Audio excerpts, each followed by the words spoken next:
சிவகங்கை மாவட்டம் சிங்கமுனரை அடுத்த காலாப்பூர் பகுதியில் விவசாயம் செழிக்க வேண்டி மீன்பிடி திருவிழா வெகு விமரிசையாக நடைபெற்றது.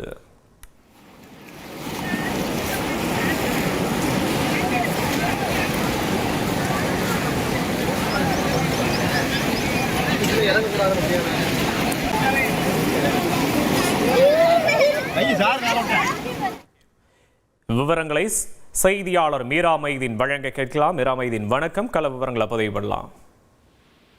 வணக்கம் சார். சிவகங்கை மாவட்டத்தில் பொதுவாக கோடை காலத்தில் விவசாயத்திற்கு பயன்படுத்திய தண்ணீர் போக மீதி உள்ள நீரில் பாரம்பரிய மீன்பிடி திருவிழா நடைபெறுவது வழக்கமாகும்.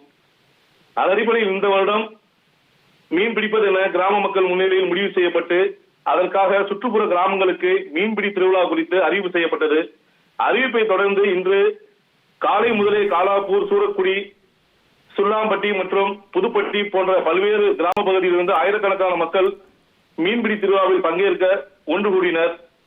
கிராம மக்கள் மீன்பிடிக்க வெள்ளை வீசி அனுமதி தெரிவிக்கவே மின்னல் வேகத்தில் பாய்ந்து சென்ற கிராம மக்கள் தாங்கள் வைத்திருந்த ஊத்தா, கச்சா போன்ற வலைகளை கொண்டு மீன்களை பிடித்தனர். இதில் பங்கேற்ற அனைத்து கிராம மக்களுக்கும் நாட்டு வகையான கெண்டை, விரால், சிசி போன்ற பலதரப்பட்ட மீன்கள் கிடைத்ததால் மிக்க மகிழ்ச்சி அடைந்து வீடு திரும்பினர்.